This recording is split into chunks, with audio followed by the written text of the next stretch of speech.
La historia de la Iglesia de Jesucristo merece que se recuerde. Pesquisas mormonas.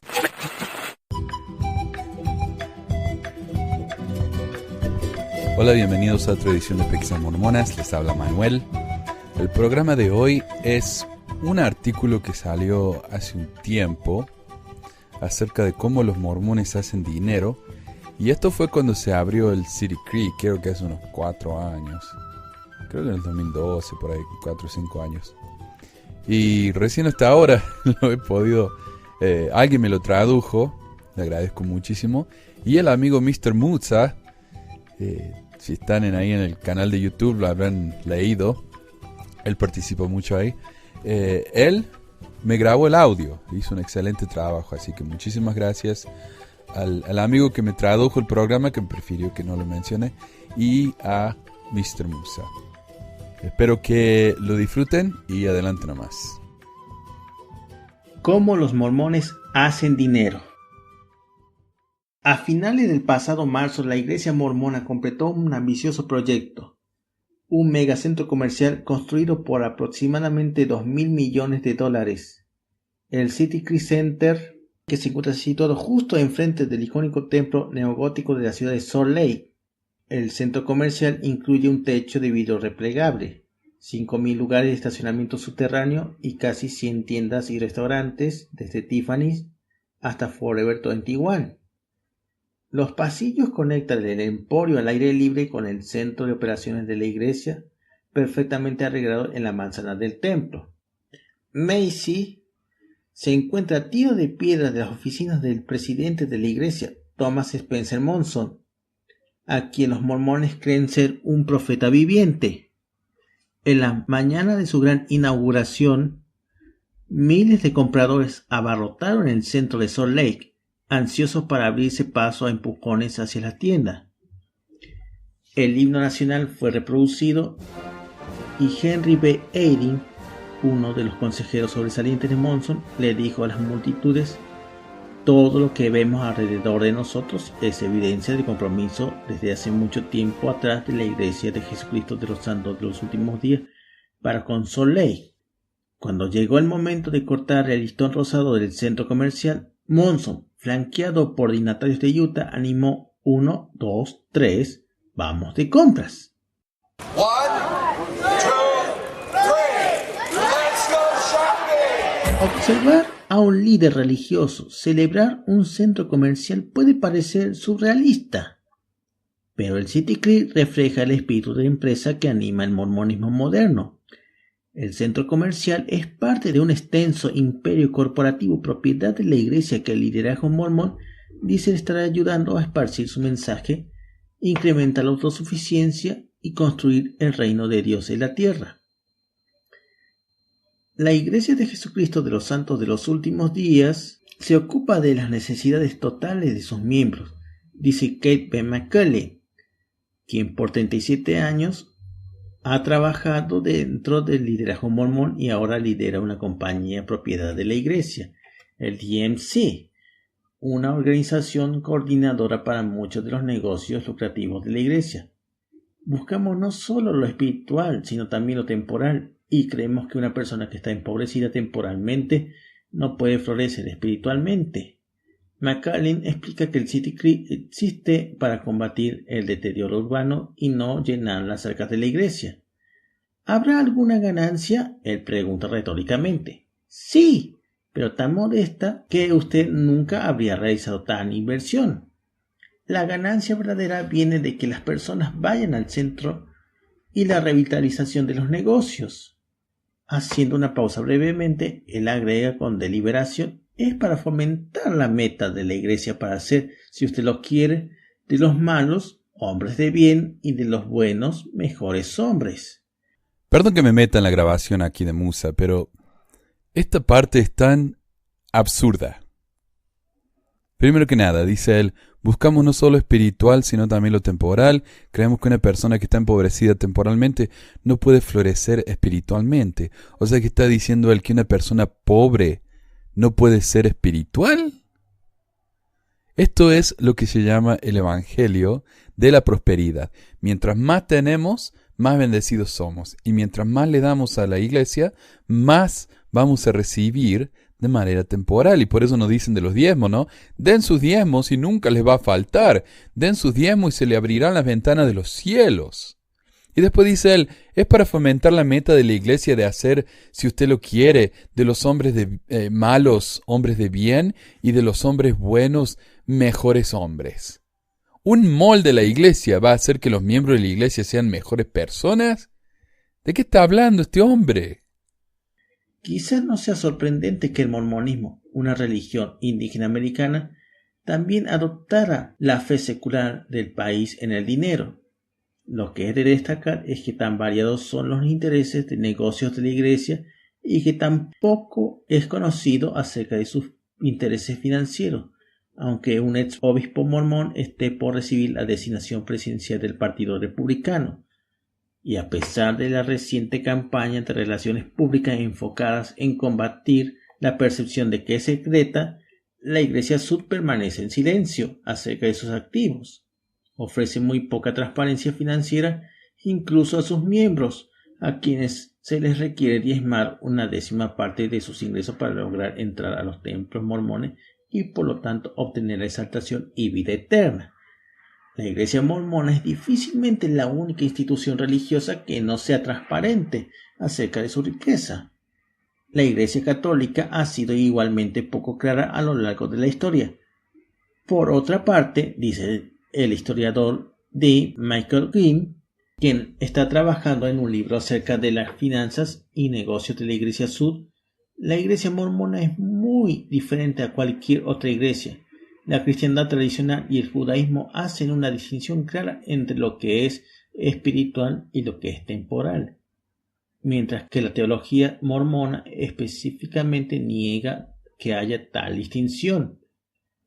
Para los santos de los últimos días, el inaugurar megacentros comerciales, operar un conglomerado de seguros y medios de comunicación de miles de millones de dólares y operar un parque temático polinesio es todo parte de hacer la obra del Señor.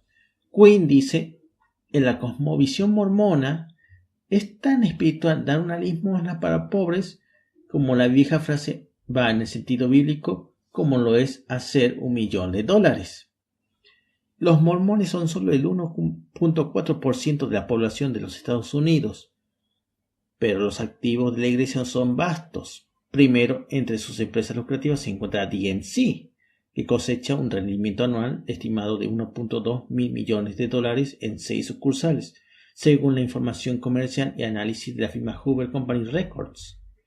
Esas sucursales operan un periódico, 11 estaciones de radio, una televisora, una empresa de distribución y publicación, una empresa de medios de comunicación digital, un negocio de hotelería y un negocio de seguros con activos que valen $3.3 mil millones. Ag Reserves, otra compañía organizadora lucrativa mormona, conjuntamente con otros afiliados agrícolas que operan bajo el mando de la iglesia, aparentemente posee alrededor de 1 millón de acres en la parte continental de los Estados Unidos, en el cual la iglesia tiene granjas, reservas de cacería, huertos y rancho. Estos incluyen los 290.000 acres de Desert Ranch OP en Florida de $1.000 millones, lo cual, además de conservar a 44.000 vacas y 1.300 toros, también tiene operaciones de cítricos, césped y madera fuera de los Estados Unidos. Ag Reserves opera en Gran Bretaña, Canadá, Australia, México, Argentina y Brasil. Su propiedad australiana, valorada en $61 millones en el año 97, tiene unas ventas anuales estimadas de $276 millones de acuerdo con Dun y Bradstreet. La iglesia también opera varios brazos de bienes raíces lucrativas que poseen, desarrollan y manejan centros comerciales, estacionamientos, oficinas, parques, edificios residenciales y más.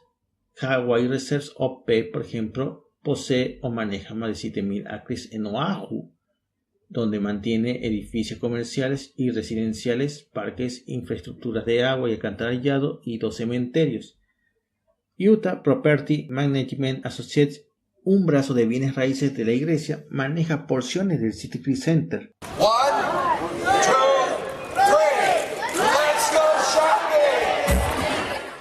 Según Spencer Eccles, de la Oficina de Desarrollo Económico del gobernador de Utah, el centro comercial le costó a la iglesia un estimado de $2.000 millones.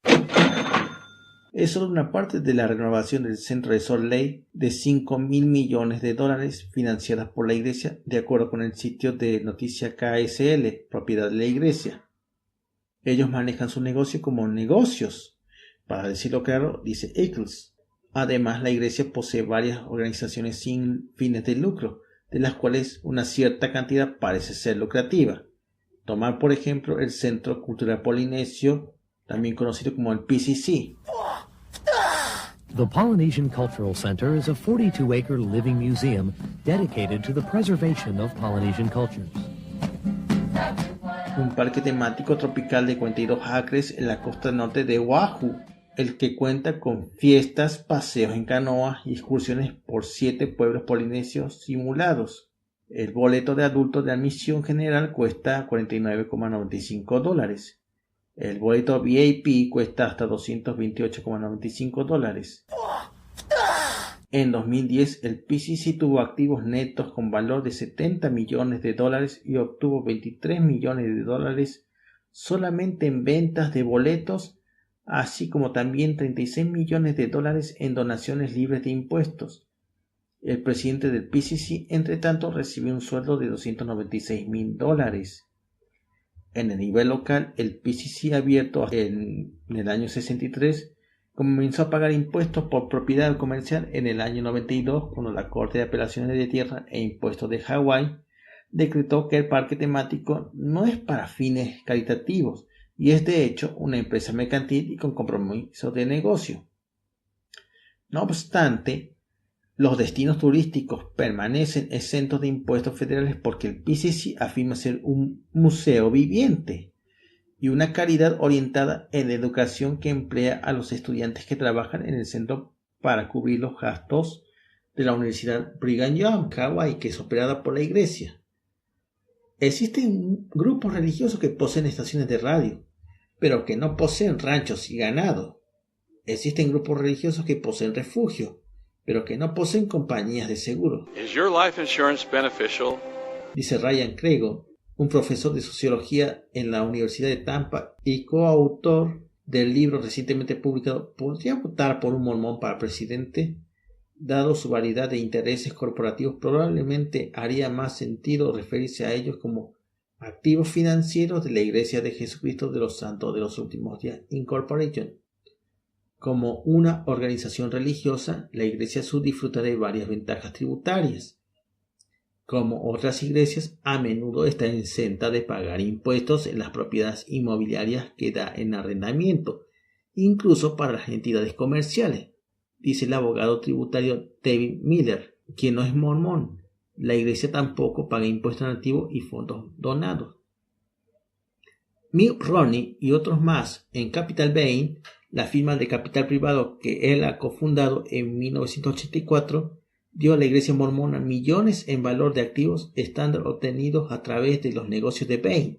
Entre el año 97 al 2009, esto incluyeron acciones de $2 millones en Burger King y $1 millón en Domino Pizza. Bajo la ley de Estados Unidos, las iglesias legalmente pueden darle la vuelta y vender acciones donadas sin pagar impuestos sobre las ganancias de capital, una ventaja clara para el donante y el que lo recibe. La iglesia también hace dinero a través de diversos instrumentos de inversión, incluyendo a una empresa fiduciaria y un fondo de inversión llamado Ensign Peak Advisor, que emplea a gerentes que se especializan en acciones internacionales, administración de fondos, ingreso fijo, inversión cuantitativa y mercados emergentes. La información publicada en Ensign Peak es escasa. En 2006, una de los vicepresidentes del fondo, Lawrence R. Stay, le dijo al Desert News, operado por los mormones: cuando negociamos con valores, toda la negociación ocurre esencialmente con un apretón de manos. Existe mucha protección alrededor de eso, pero miles de millones de dólares cambian de mano todos los días, basado solo en la ética de grupo, que las personas saben que pueden confiar el uno del otro.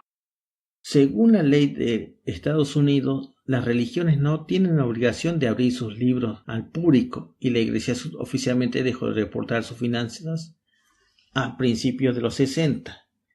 En el 97, la investigación del Time usó comparaciones religiosas cruzadas y la información interna para estimar el valor total de la Iglesia en $30.000 millones. La revista también produjo una estimación de que la Iglesia anualmente recibe por concepto de diezmo $5.000 millones y que poseía menos $6.000 millones en bonos y acciones. La Iglesia mormona en el momento dijo que las estimaciones fueron sumamente exageradas, pero una investigación reciente de Reuters, en cooperación con el profesor de sociología Cregon, estima que la Iglesia Sud vale probablemente hoy en día $40.000 millones y recibe hasta $8.000 millones en diezmo cada año. Quinn, un mormón fiel que pasó 12 años en la facultad en la Universidad Brigham Young de la Iglesia Sud en Provo, Utah, antes de ser excomulgado por apostasía relacionada con la investigación que él publicó de los mormones, ha estado recolectando información financiera por años. Varias fuentes informadas de alto rango de la Iglesia le dijeron que las finanzas de la Iglesia son tan compartimentadas que ni una sola persona, ni aun el presidente, sabe el total de sus activos. Mencioné al principio que este artículo tiene unos años. El libro de Quinn finalmente fue publicado este año, hace un par de meses, y de ese libro aprendemos que una estimación más acertada sería más que $8.000 millones al año en diezmos. La Iglesia recibe cerca de $33.000 millones, en realidad cerca de $34.000 millones, o sea, 4 veces más de lo que dijo Cregan. Y la Iglesia dice que Cregan estaba exagerada, así que se pueden imaginar cuál sería su opinión acerca de la estimación de Quinn si es que se les preguntara. Si alguien está en posición de saber los pormenores de los negocios Sud, es Kate McCurlin. Él ha pasado los últimos 17 años sirviendo como segundo consejero en el llamado Obispado Presidente de la Iglesia, un equipo de 3 hombres que solamente controlan las finanzas e iniciativas de negocios de la Iglesia y ahora presiden sobre el DMC. A sus 70 años, McCurlin es en su mayor parte calvo, con ojos azules acuosos detrás de sus lentes y marco. Él mide cerca de 5 pies y 5 pulgadas y viste con traje de fina calidad, una banda de oro en su dedo anular derecho con una piedra roja del tamaño de un chiclet, que fue un regalo que sus padres le dieron décadas atrás por aprobar el 9º año. Después de la universidad, McCurlin trabajó por 3 años como un analista inversor y financiero en Ford Motor. El subsiguiente trabajo para algunas compañías más pequeñas antes de ser llamado a realizar las funciones de director de las operaciones del Departamento de Servicios de Bienestar de la Iglesia y eventualmente al obispado. En abril pasado, después de completar un periodo de 17 años, McCurlin dio a conocer que se estaba preparando para la jubilación. Fue una sorpresa cuando Monson, el oficial de más alta clasificación de la Iglesia, llamó a McCurlin a una reunión de junta directiva y le pidió que se convirtiera en el director de operaciones del DMC. McCurlin inmediatamente dijo que sí, mudándose a su nueva oficina días más tarde. DMC, ubicado en un complejo cuadrado que también contiene algunas de sus sucursales, así como también la Escuela de Comercio Sud, se encuentra a 2 cuadras al oeste de la manzana del templo. En la planta baja, un recepcionista recibe a las visitas desde atrás de una pared de plexiglas del tipo que requiere a las personas en lados opuestos a hablar a través de un teléfono. El vidrio de seguridad se agregó en el 99, después de que una mujer enferma mental entró a los edificios y le disparó a los empleados, matando a uno. La oficina de McCurlin es el 5º piso con vista a un estacionamiento vacío, escasamente decorado. El cuarto es enteramente libre de desorden. Una Biblia y un libro de Mormón se encuentra al lado de una foto de McCurlin sonriente y su esposa, Caroline. Sentado en una mesa de conferencia en mayo pasado, él me dijo: "No he tenido mucho tiempo para establecerme". McCurlin dice que la Iglesia mormona tiene 2 o 3 o 4 entidades lucrativas bajo el obispado presidente, y nombra al DMC, al Reserve y el Suburban Land Reserve. Él dice que el DMC tiene alrededor de 2.000 a 3.000 empleados. Él también confirma la estimación de Hoover de que el DMC tiene unos ingresos anuales de aproximadamente 1.2 mil millones de dólares, pero un portavoz de la iglesia más tarde escribe para decir que McCalley se retractó de su estimación diciendo que 1.2 mil millones de dólares es sumamente exagerado y él no ofreció una nueva cifra. Para comprender el lugar del DMC en la estructura financiera de la iglesia, es importante empezar en la parte superior. La iglesia mormona es propiedad y es operada bajo lo que es llamado la corporación del presidente de la Iglesia de Jesucristo de los Santos de los Últimos Días. Esta entidad es una corporación constituida por una sola persona, lo cual es un oscuro cuerpo legal propiedad enteramente de una persona. En el caso de la iglesia mormona, esa persona es Monson, el profeta. Thomas Spencer Monson. La presidencia mormona no es una posición elegida y mientras el presidente es considerado un profeta, es considerado un nombramiento directo de Dios. Cuando un presidente renuncia o muere, él es reemplazado por el miembro con más tiempo en el servicio de quórum de los 12 apóstoles. Cada nuevo presidente escoge con cuidado a 2 consejeros para ayudarle a guiar el equipo de 3 hombres llamado la primera presidencia. Las autoridades generales de la iglesia, de las cuales hay más de 100 y que consisten de la primera presidencia, el obispado presidente, el quórum de los 12 apóstoles y otros 2 grupos, los llamados quórum de los 70, aunque la iglesia sea mayormente operada por un clero laico, la mayoría de las autoridades generales trabajan tiempo completo y reciben salarios de la corporación del presidente. Hasta los años 60, los salarios eran basados en la jerarquía, con el profeta recibiendo el más alto. Esto cambió cuando el entonces presidente David O. McKay decidió que todas las autoridades generales, incluyendo el profeta, debían recibir salarios iguales.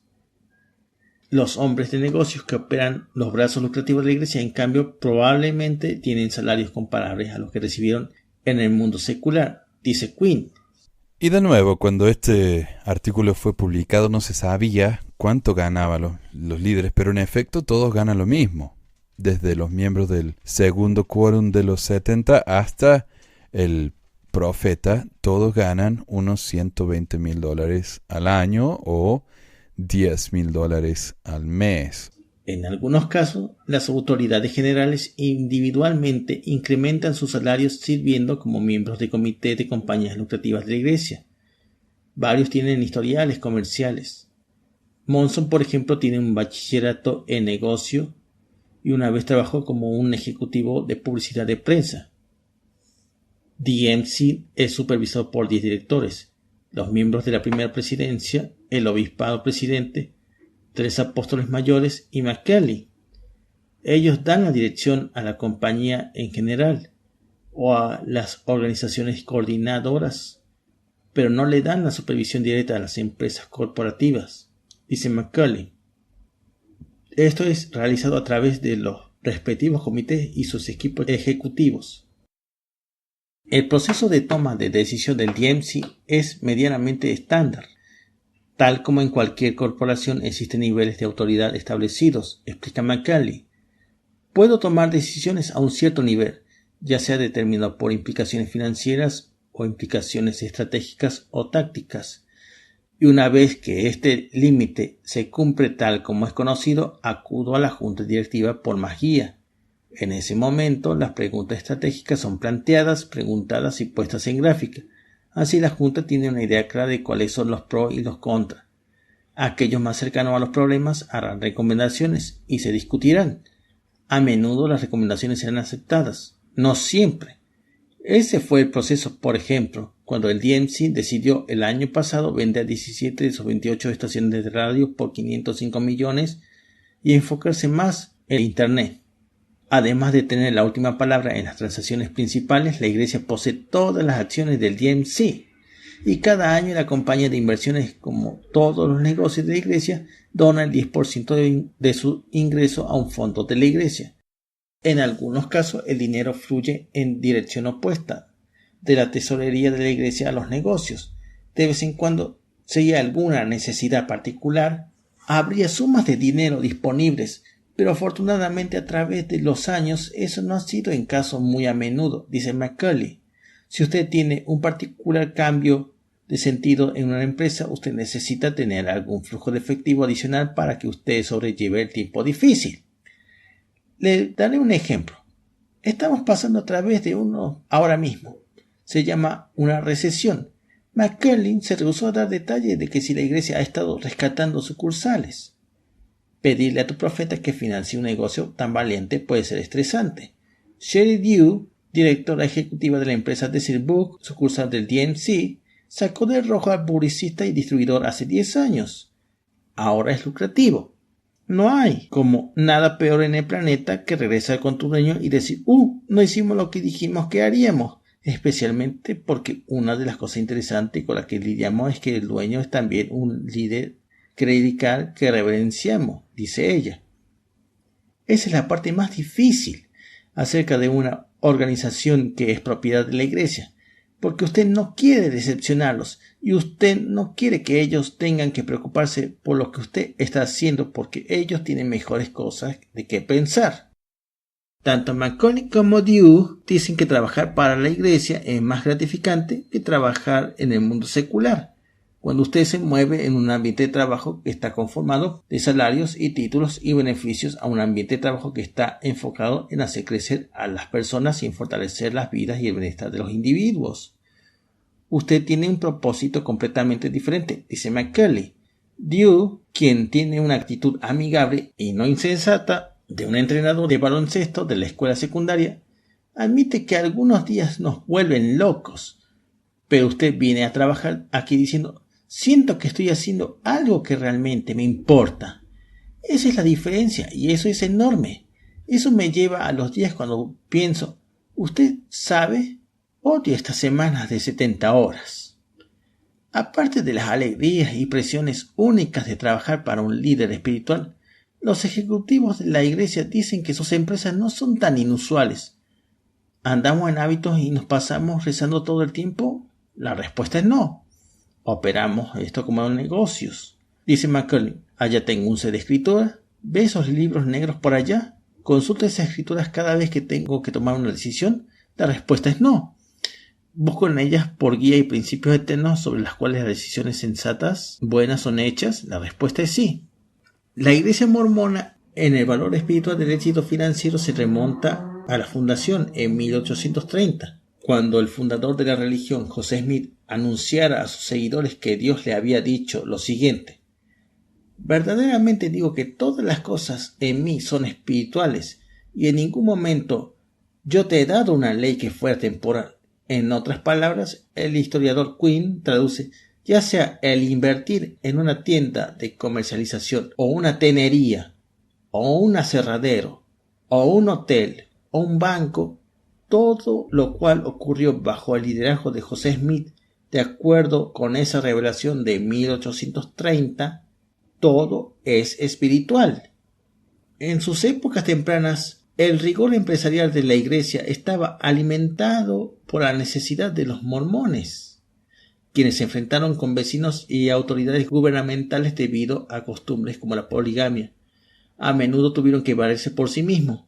El grupo también propuso metas financieras separatistas de erigir y mantener un sistema económico mejorado para sus miembros, de acuerdo con el historiador Leonard J. Arrington, quien señala que 88 de 112 revelaciones de Smith tienen que ver directa o indirectamente con asuntos económicos.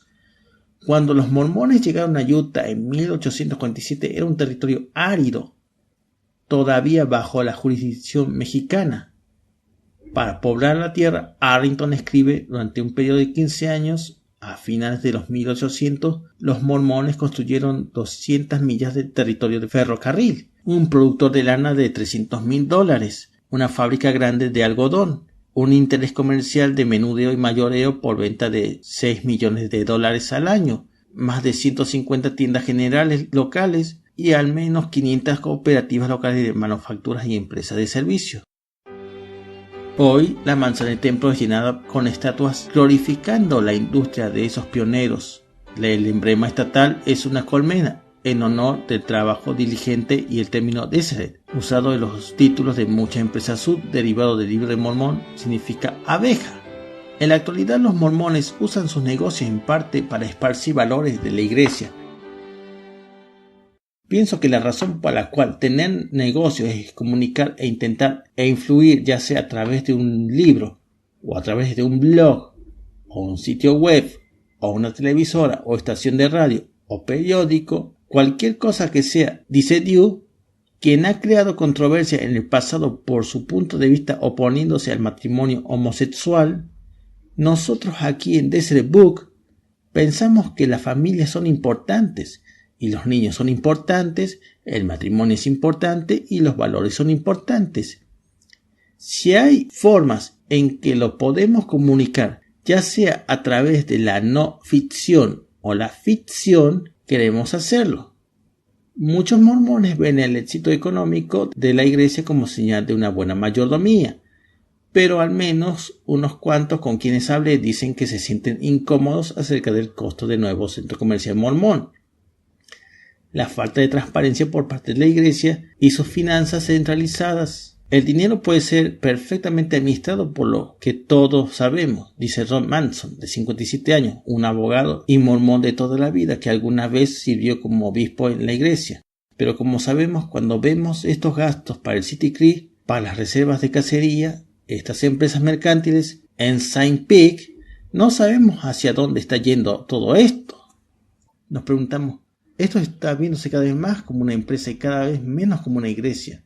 Mika Nicolaisen, un fotógrafo de 29 años de edad y mormón devoto, dice que el City Creek impulsó su creciente preocupación acerca del imperio corporativo de la iglesia.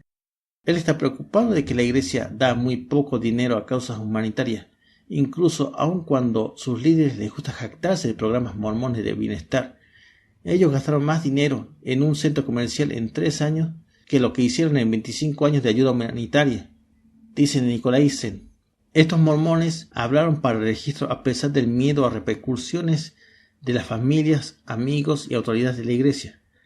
Al preguntársele acerca del estimado de 1.3 mil millones de dólares de la iglesia en esfuerzos humanitarios por el último cuarto de siglo, el portavoz de la iglesia sur, Michael Purdy, escribe en un correo electrónico: aunque las donaciones monetarias de la iglesia son significativas, mucho del valor de nuestro servicio no es monetario, sino de cientos de miles de horas de servicio y el talento por miembros de la iglesia para ayudar a otros alrededor del mundo.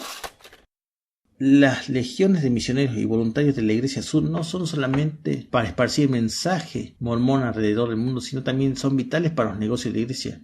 De acuerdo con Macaulay, tan solo el DMC emplea a 1.400 personas que están ofreciendo voluntariamente su tiempo y servicio.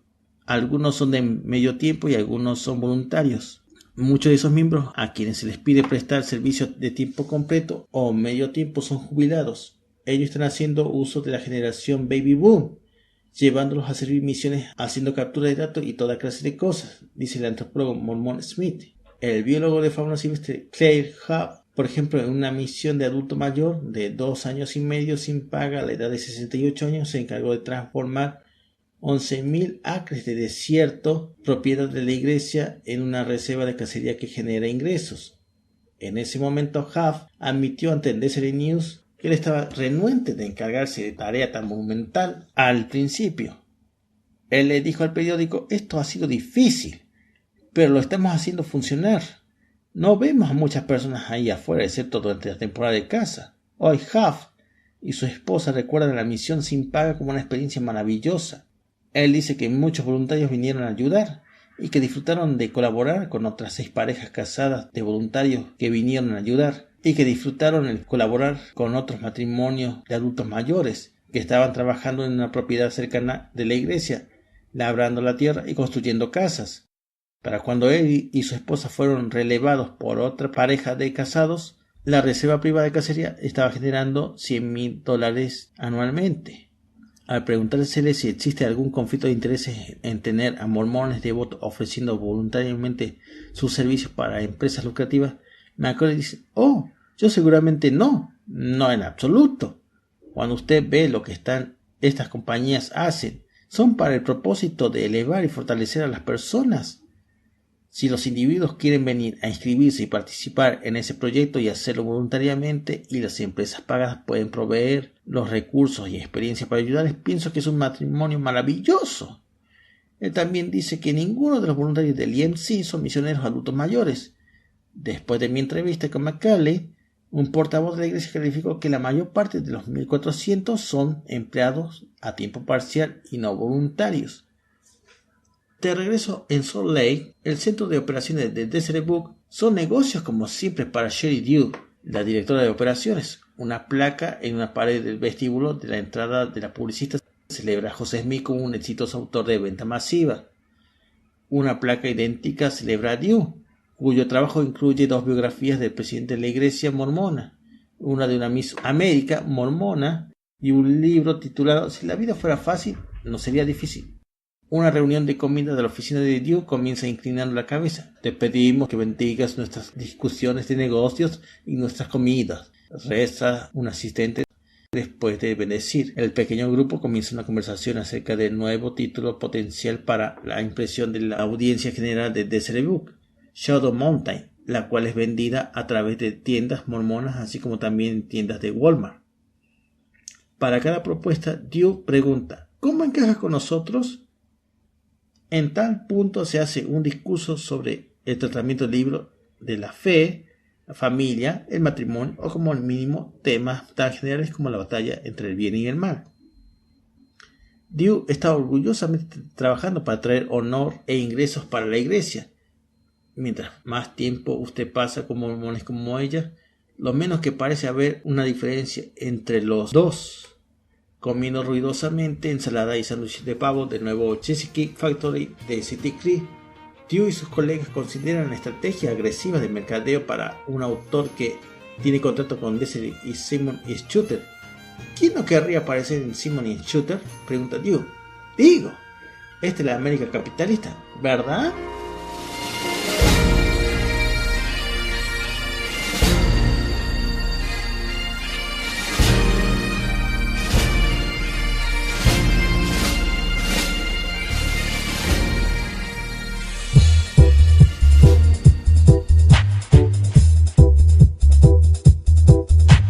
Gracias por escuchar esta edición de Pesquisas Mormonas. No se olvide de visitar nuestro website en pesquisasmormonas.com o pesmor.com y nuestro blog en pesquisasmormonas.org o pesmor.org.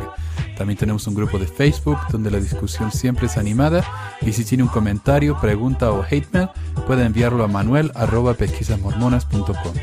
Y si por alguna razón ha abandonado la iglesia y ya no sabe qué hacer con todos esos miles de dólares extras ahora que ya no paga el diezmo, le agradeceríamos si nos envía $1 o $2 por medio de Patreon en patreon.com/pesquisasmormonas o en paypal.me/pesquisasmormonas para ayudarnos a cubrir los gastos de domain y hosting del podcast.